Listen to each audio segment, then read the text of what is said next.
And so I poured ditches for myself. I taught myself how to use a transit and how to make them level. And I started doing that, and I poured ditches all over the country up here. And yet I got caught up in that like everything else I had done. I enjoyed doing it. And we would go along, and I got to where I could just look inside the thing and see whether the cement was wet enough. The theory I used to use it when you put it in the boat and pull it just a little ways, it needs to look like a fat woman's leg. And that's the best way I could describe it. Just slightly wrinkled. She never did like that definition. You've gathered by now, I was a risk taker and I loved to do it.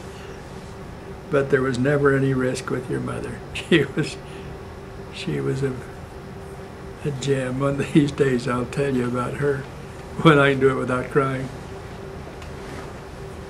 But let me digress for a minute. When I was a student at the university and she came down there to go to school, she was an art major. And I saw her across the campus one day, and I was trotting to catch up with her, and she was out in front of me.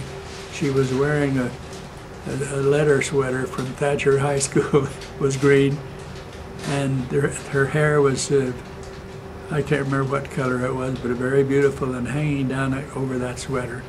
And as I was running to catch up with her, I thought to myself, that's the most beautiful girl I have ever known and ever will know.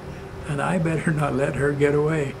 And from that point forward, I knew that I wanted to marry her.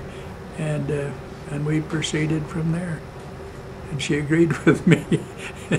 Not that she was the most beautiful girl, but that we ought to get married. And so we worked toward that. The kind of the culminating part of our life is when we had this law office here. And for the last 4 or 5 years that we did that, she was my secretary. And we got along so well and had a great time and helped people and didn't worry about things. And it was very, very good. And so here we are. We're both in our upper years, and I'll be 83 in a month and a half or whatever. And she's coming up on 80. And she's been a joy, Jordan. And we had church experiences that were unbelievable. When we went on a mission, when we served in the temple, when I was a regional representative, when I was a stake patriarch. She was part of all of those, especially the stake patriarch. She did all the typing. And after a while, at the beginning, we had several other women who were helping. But she is a jewel. And we've said to each other over and over, why us? How come we've been so blessed to have 8 good children, have them all be good, honorable people and members of the church in good standing, and so on. And oftentimes it seems too good to be true, but it is, and we'll take it. I think what it came down to is your mother and I talked about it way early, and we decided what we need to do is treat all of you with great respect. I remember thinking to myself, if I pull a gun out and point it at you and say, I'm going to shoot you, you're going to do one of 2 things. You're either going to attack me or you're going to run. And that's instinctive. You don't have any choice. You'll do one or the other, or maybe a combination of them. And so I need to not attack any of my children. I need to not ever threaten them in any way. And because they will do one of 2 things, either one of which is not smart. And so we made our minds up early that we were not ever going to treat you with disrespect. And I don't know if we succeeded, but that was our goal.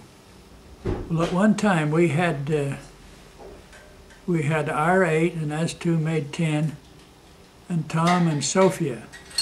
Who was the girl that lived with us? Sophie. And so there were 12 people at the dinner table, every meal. There was 12 of us. What were the most difficult issues of early childhood as a parent? I'll be very candid about this. I don't remember any most difficult issues.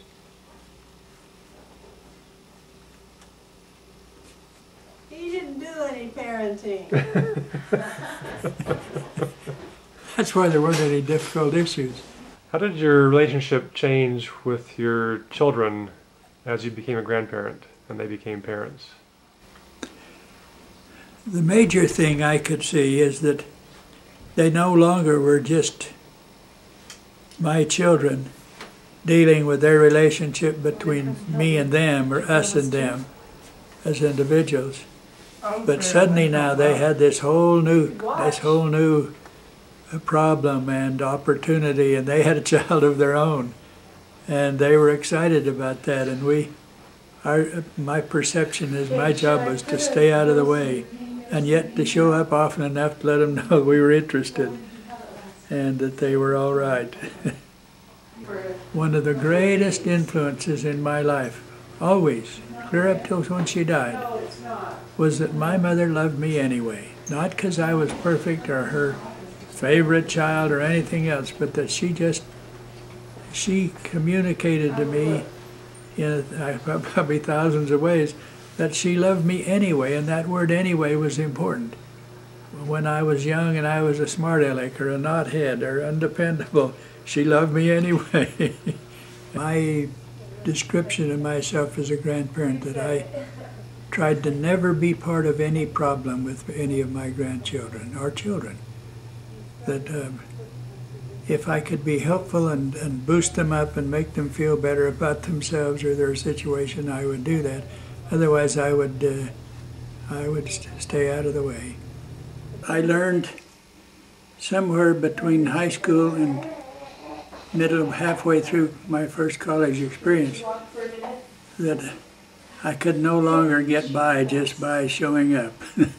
That I had to learn to study and to be diligent and discipline myself mentally.